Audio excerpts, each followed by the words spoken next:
guyyaadhaan oomishtummaa irratti hinqabne hojjechuun nurra jiraata. Oomisha qofti gahaa miti. Fakkeenyaaf shunkurtii ji'a 2-3 oomishitee yoo cold chain qabaanne storage gahaa hin qabaanne mana kuusaa ga'umsa qabu hin qabnu ta'e ji'a wayii gadi bu'aa shunkurtiin ji'a wayii maal ta'a? Olka infleeshinii biyya alaatii dhufu akkamitti hambifna? Oomisha biyya alaatii galu akkamitti lookaalee asitti biyya keessatti oomishisna? Industiriin keenya investimentiin keenya kanarratti akkamitti babal'ata? Cinqamne hojjechuun nurra jiraata jechuudha.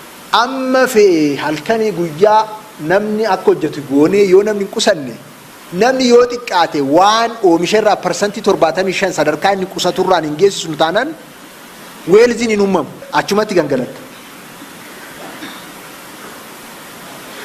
Jalqabsiisuudhaaf aadicha fiduudhaaf 35 jechaa kan jiru. Malee namni tokkoon isaa waan oomisha irraa waan argaturraa inkaam isaarraa parsantiin 75 karaa investimentii akka deemu gochuu barbaachisa. Sana jechuun maaliin wanti inni oomishu wanti inni argatu sun guddaa ta'uu qaba jechuudha. Amma xiqqashuu waan taateef xiqqashittiirraa xiqqoo godhii jechaa ni jira. Dafee bal'achuu qaba jechuudha. Akka nama dhuunfaatti akka maatiitti yeroo haasa'u.